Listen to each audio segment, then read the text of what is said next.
Hello students, welcome back to Sapex Education. In this video, we are going to solve two important questions of NCERT textbook. Chapter number 1 का electric flux और Gauss theorem के ऊपर के दो examples दिए हैं text book में, NCERT की टेक्स्ट बुक में. वो एग्जांपल्स बहुत इंपॉर्टेंट है और थोड़ा सा लेंथी भी है, तो वो हम आज सॉल्व करेंगे.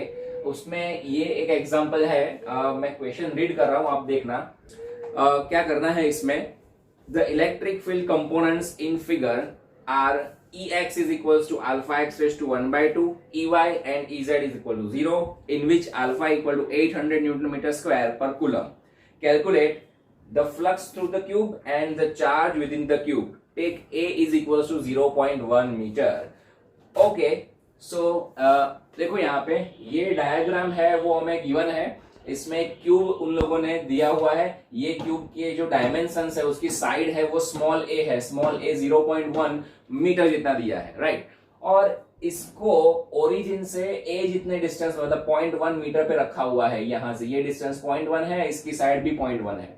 नाउ ये क्यूब को जहां पे रखा हुआ है उस स्पेस में electric field vector E X direction में ही मिल रहा है. Vector E is only in the X direction और उसका हमें स्पेसिफिकेशन दिया है ई एक्स मतलब इलेक्ट्रिक फील्ड का X component is equal to alpha X raise to 1 by 2. E Y और ई जेड जीरो है, मतलब वाई और जेड डायरेक्शन में इलेक्ट्रिक फील्ड नहीं है. इलेक्ट्रिक फील्ड सिर्फ एक्स डायरेक्शन में है. ये एक बात. दूसरी बात यह है कि इलेक्ट्रिक फील्ड है वो कांस्टेंट नहीं है.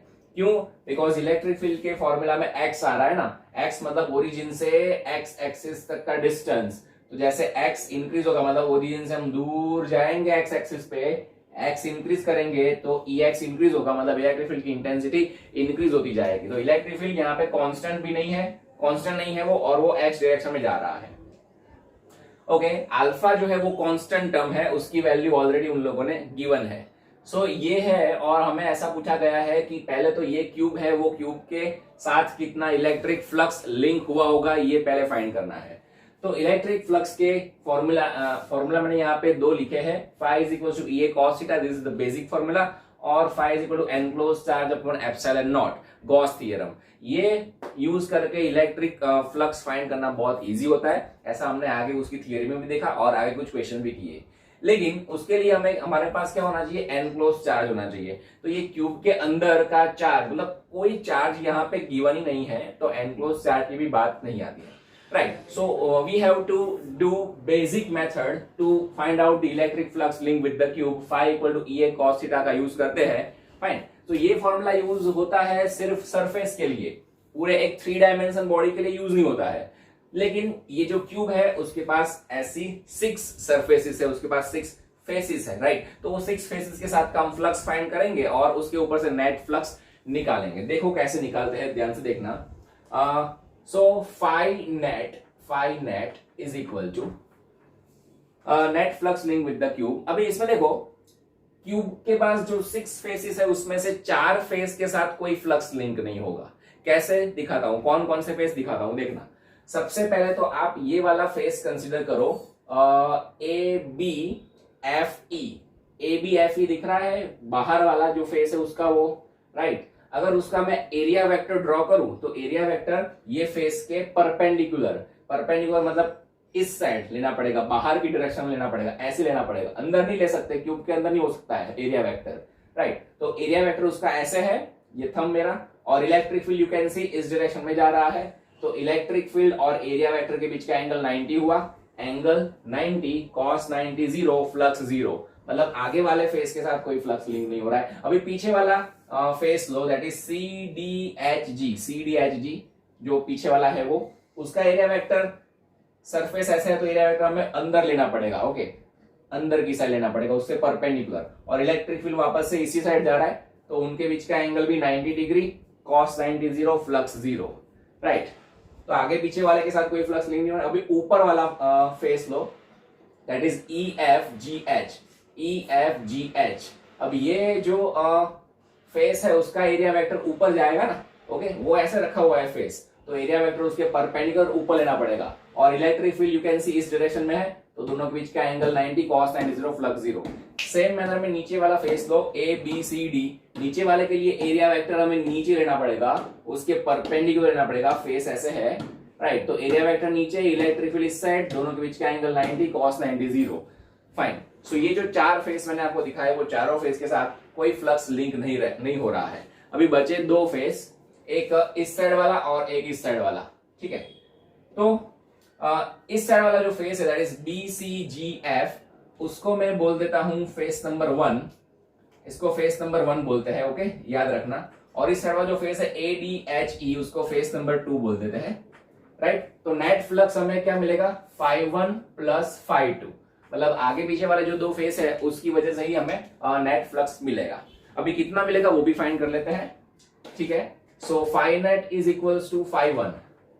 φ1 मतलब इसके साथ का, ये वाले BCGF के साथ का इलेक्ट्रिक फ्लक्स। तो पहले तो इसका एरिया वेक्टर अगर हम ड्रॉ करें तो ऐसे होगा ना, बराबर, आउटसाइड जाएगा ना। ये फॉर्मूला अप्लाई करो, इलेक्ट्रिक फील्ड E, यहाँ पे ये वाले फेस पे जो इलेक्ट्रिक फील्ड है उसको मैं E1 बोल के रखता हूं। अभी अलग अलग होगा इस पे और इस पे, बिकॉज x डिफरेंट है उसका, इसका A है इसका 2A है, x डिफरेंट तो इलेक्ट्रिक फील्ड डिफरेंट। तो इसके लिए इलेक्ट्रिक फील्ड E1 लिखा मैंने।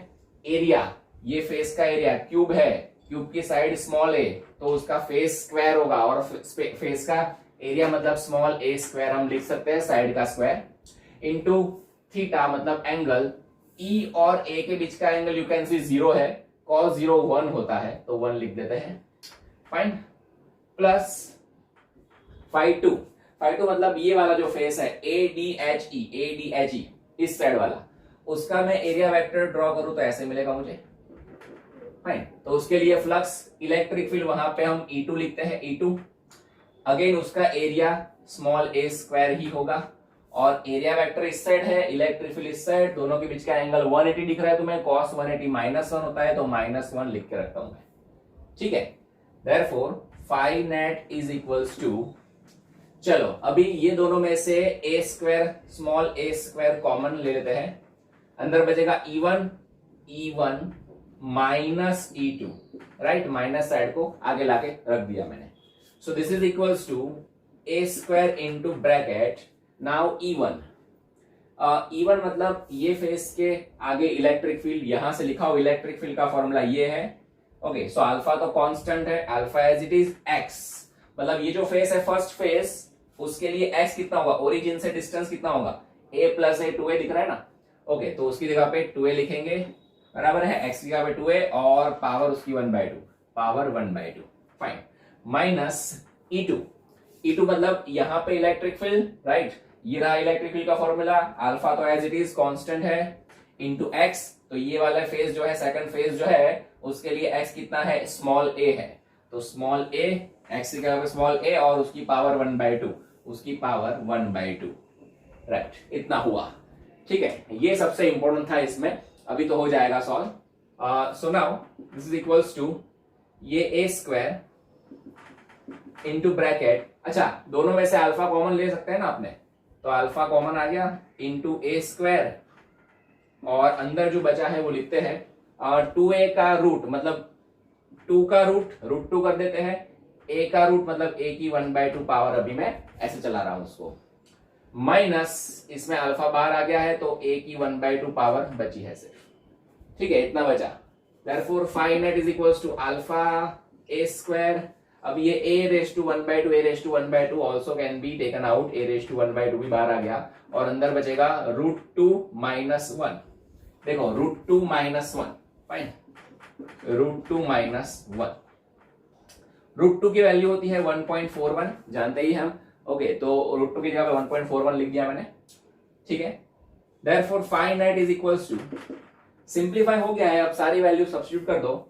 अल्फा की वैल्यू है 800 इंटू स्मॉल a दिया है हमें 0.1, तो 0.1 का square, okay, again small a 0.1, तो 0.1 का स्क्वायर रूट 1/2 पावर, फाइन, और ये जो ब्रैकेट में है 1.41 - 1, तो वो हो जाएगा 0.41।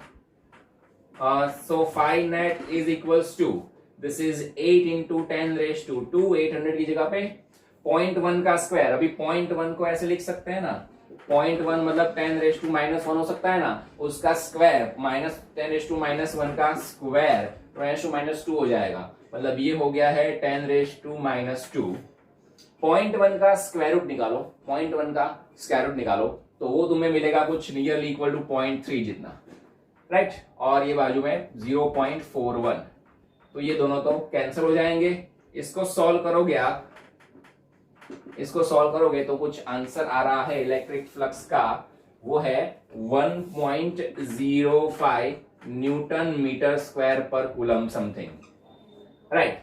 सो this is the answer of the net flux link with this tube. इसके साथ इतना नेट फ्लक्स लिंक हुआ है, बराबर है। नाउ सेकंड क्वेश्चन, इसी में सेकंड क्वेश्चन ऐसा पूछा है इन लोगों ने कि ये ट्यूब के अंदर कितना नेट चार्ज होगा।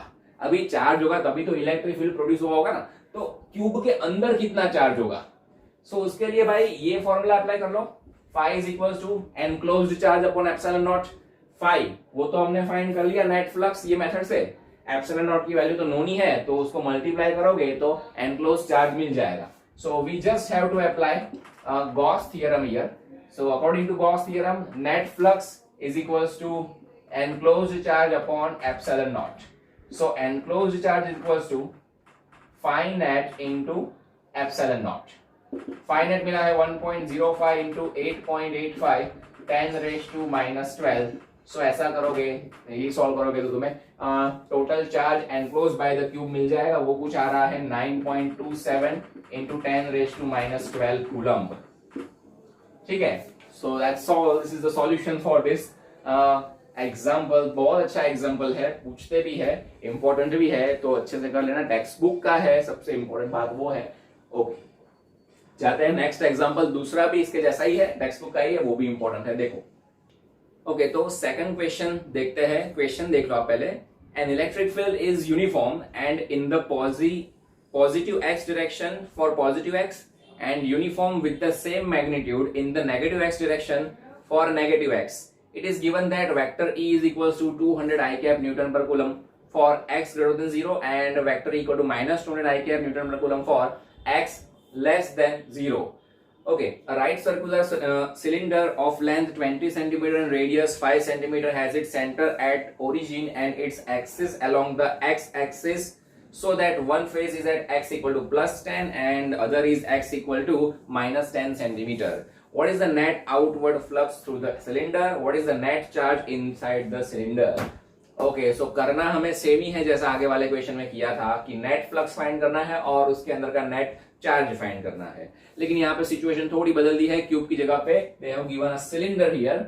ओके, और सिलेंडर किस तरह से रखा है, पहले तो ओरिजिन पे सिलेंडर का सेंटर है।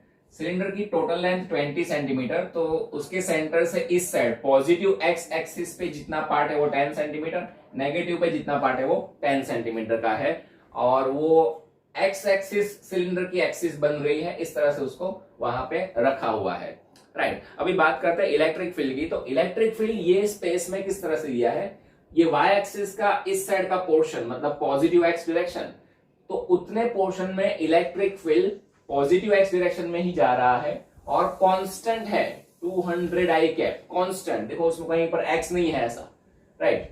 और एक्स एक्सिस का ये लेफ्ट हैंड साइड वाला पोर्शन, वहां पे electric field negative x axis x dash पे इलेक्ट्रिक फील्ड जो है वो माइनस 200 आई कैप, मतलब नेगेटिव एक्स एक्सिस की डायरेक्शन में ही जा रहा है और वो कांस्टेंट है 200 जितना। मतलब पॉजिटिव एक्स डायरेक्शन में इलेक्ट्रिक फील्ड ऐसे और नेगेटिव एक्स में ऐसे जा रहा है, इस तरह से इलेक्ट्रिक फील्ड लाइंस निकल रही है, कांस्टेंट है और वो, right. So this is the situation और हमें फाइंड करना है इसमें net flux link with the cylinder. तो सिलेंडर के यहाँ पे 3 पार्ट होंगे बिकॉज हमें सरफेस लेनी पड़ेगी। If you want to apply this formula so we have to consider surface. तो सिलेंडर के पास 3 सरफेस है, देखना। फर्स्ट सरफेस हम इसको कंसीडर कर लेते हैं ये वाली। कौन सी अभी ये, तो सिलेंडर की ये जो कर्व्ड सरफेस है, ओके, कर्व्ड सरफेस, उसको नंबर 1 मानते हैं। इस साइड वाली जो सरफेस है दिस वन, ये वाली सरफेस, उसको हम नंबर 2 लेते हैं, और ये जो सरफेस है सर्कुलर सरफेस, उसको हम नंबर 3 लेते हैं, राइट। तो समझ में आ गई तीनों सरफेस कौन कौन सी है। एक तो कर्व्ड सरफेस, उसकी ये पूरी इस साइड वाली और इस साइड वाली, ये 3 सरफेस ली मैंने। Now so electric flux phi net is equals to, क्या करेंगे, φ1 प्लस φ2 प्लस φ3, तीनों सरफेस के साथ के फ्लक्स का एडिशन करेंगे। So phi net is equals to, अब ध्यान से लिखना, फाई वन ये वाली कर्व्ड सरफेस, कर्व्ड सरफेस का मैं एक स्मॉल पोर्शन कंसिडर कर रहा हूं, एक बहुत ही स्मॉल पोर्शन सबसे पहले, राइट। ये छोटा सा पोर्शन अगर आपको दिख रहा हो तो वो इस तरह से ऊपर, उसका अगर मैं एरिया वेक्टर ड्रॉ करूं तो वो ऐसे मिलेगा मुझे, वेक्टर डीए, राइट।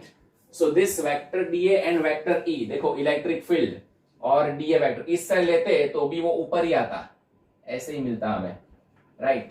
सो डीए वेक्टर और इलेक्ट्रिक फील्ड दोनों के बीच का एंगल कितना दिख रहा है तुम्हें, 90 दिख रहा है, एंगल 90, cos 90 0, फ्लक्स 0, मतलब कि ये फाई वन तो हमारा 0 हो गया, फाई वन 0 हो गया, प्लस फाई टू मतलब इसके साथ का electric flux.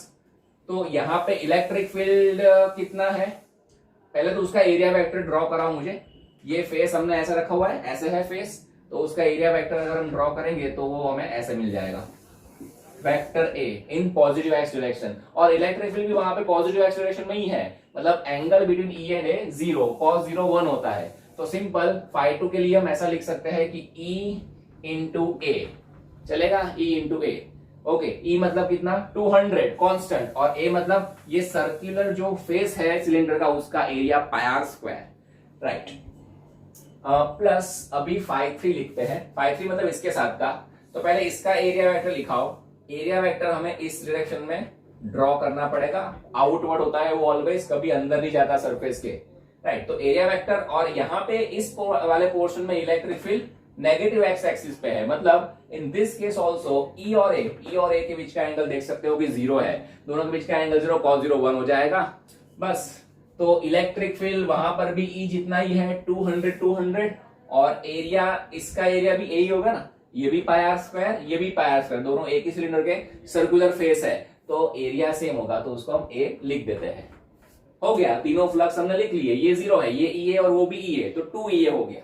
So net flux is equals to 2 times E, ऐसा हो गया। So this is equals to 2 into, चलो इलेक्ट्रिक फील्ड है 200 इंटू एरिया मतलब ये सर्कुलर फेसिस का एरिया, तो वो pi that is 3.14 into r square, r है 5 सेंटीमीटर, तो 0.05 कर सकते हैं और उसका स्क्वायर कर सकते हैं। So if you calculate this you will have the answer of electric flux is equals to 3.14 into 10 raise to 3.14 into 10 raise to, नहीं 10 रेज टू कुछ नहीं आ रहा है, 3.14 न्यूटन मीटर स्क्वायर पर कूलम, ऐसा आंसर मिल जाएगा, ठीक है। सो ये हो गया, ये सिलेंडर के साथ जो नेट फ्लक्स लिंक हुआ है उसका आंसर, दैट्स इट, फाइन। अभी दूसरा उसमें ऐसा भी पूछा था कि what is a net charge inside the cylinder, तो जैसा हमने आगे किया वो सेम कर दो, नेट चार्ज फाइंड करने के लिए अप्लाई करो Gauss theorem, net flux is equals to enclosed charge upon epsilon naught. So from this we will have the answer of enclosed charge. Epsilon naught को phi net से multiply करो, phi net 3.14 into epsilon naught 8.85, 10 raised to minus 12. So enclosed charge is equals to, कुछ answer आ रहा है हमारा 2.78 into 10 raised to minus 11 coulomb. Okay, so in this manner you can solve this question.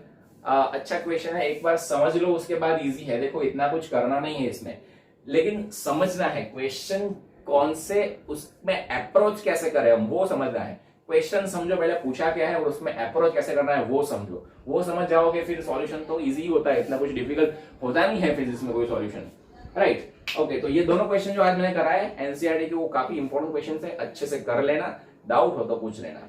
Thank you very much.